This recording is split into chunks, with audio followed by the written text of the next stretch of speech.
Welcome back to our RS3 development series. In this video we're going to talk about our recent VMAX event, which we went to a couple of weeks ago. Unfortunately, it was very hot on that day. It was around 30 degrees Celsius ambient. So the end result, or the fastest speeds, weren't as fast as our previous event, with temperatures around 10 degrees Celsius. However, it was still very good for us to test the comparison between our current stage 2 intake and our upcoming stage 3 intake. Now, our RS3 is still at the stage 2 level, so it's about 500 horsepower running on stock turbo. So it was a good opportunity for us to test at high speeds if there was any gains between the current intake and the stage 3 system.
So this is our current RS3 intake. We released this a couple of years ago, back when the RS3 or TTRS was pretty new. People were just doing remaps, at the most stage 2. We released this with very good success. A lot of tuners around the world were giving us great feedback, giving us results with their remaps, getting good gains over the stock airbox. The current system has a 3.5-inch diameter tubing, also has a duct which isn't on the table, so it's a fully sealed system to the front of the car.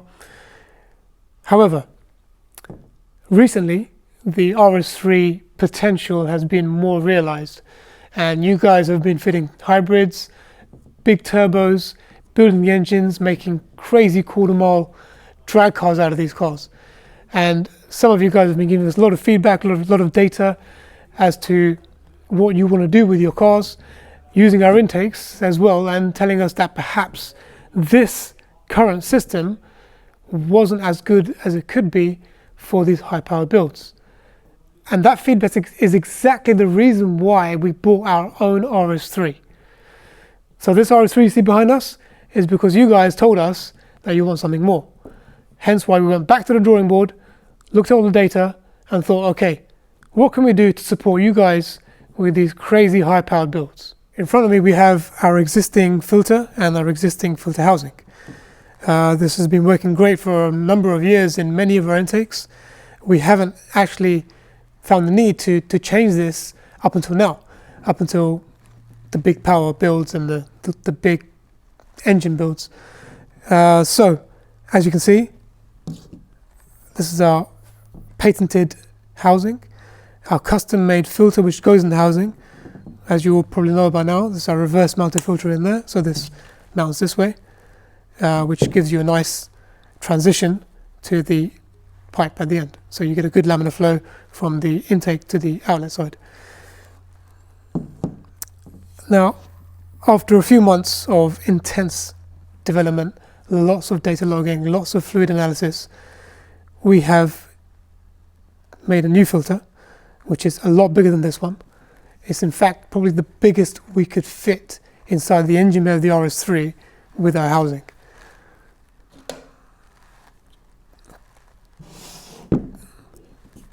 This is our stage 3 RS3 filter. As you can see, height-wise it's bigger, but more significantly, the diameter of this is so much bigger than the current filter. This filter area is more than twice as much as the current filter. It's probably more apparent when you see this mounted into the housing. So this is the current housing. That's the current air inlet area. And our stage 3 housing, which is still a prototype, so it's unfinished,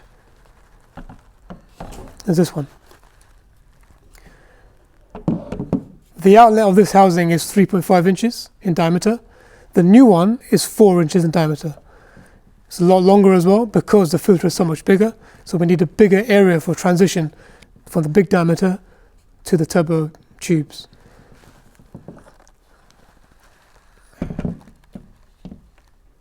If you look at the inlet sides, you see a massive difference. That is literally as big as we can go in diameter in the RS3 engine. With our stage 3 intake having a 4-inch outlet, naturally we need a 4-inch tube. So this is our current stage 2 system, which is 3.5-inch tubing. They're both pre-preg carbon, so there's no fiberglass being used. And we now have our new prototype stage 3 tube. It's unfinished, it's raw carbon, there's no clear coat on this. But again, like these, it's pre-preg carbon, so there's no fiberglass being used. We've kept the bends nice and smooth, so you have a nice smooth transition from the filter to the inlet. As a comparison in diameter, you can see there hopefully the 3.5-inch versus the 4-inch. Visually, it's quite a big difference. Now, it's all well and good having a big filter, big housing and 4-inch tubing going to the turbo, but as you all know, the RS3 engine bay gets hot really quickly. That's because you have an exhaust manifold, a turbo and a downpipe in a very close proximity behind the engine, When that thing gets hot, those things go cherry red and the engine bay heats up really quickly. And no matter where you put a filter, if it's open, it's going to draw in hot air. Be that at the front, at the back, wherever you put it, it's going to get hot and it will suck in hot air. Now, even if you have a good intercooler, no matter what you throw into the intercooler, the higher the temperature of the air going into the intercooler, the higher the temperature of the air coming out of the intercooler going to the engine, which is no good for power. So for us, it was very important to seal this system as we did with the current system. And now we have a stage 3 duct. Very similar in shape to our stage 2 system, but obviously larger in diameter on this side. You again have your rubber sealing to make sure that it's airtight and it only draws air in from the front, so that's at the slam panel area. We also listened to you guys again with your feedback, and now you can see a feature here which is a scallop. This allows you to use an aftermarket throttle body larger than the stock throttle body. So you now have no worries about that now. So our stage 3 system is in front of you. We'll now go back to the airfield and see how it compares versus our stage 2 system on our stage 2 car.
Stage 3 intake, first run.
with all testing complete, what were the results? Well, actually, they were both exactly the same. That may sound negative, but it's exactly what we expected, because our car is currently running 500 horsepower, stock turbo. It's about stage 2, you'd call it. So there is no restriction with this intake. This intake at 3.5 inch performed exactly the same as the larger filter, the larger system with the 4-inch tubing. So it just proves that compared to the stock airbox, at stage 2, this system works really well. Now moving forward, we will be fitting a TTE 700 turbo to this engine, run the tests again. After that, we are building an engine. We will fit a big turbo to that engine and go all out for the big numbers.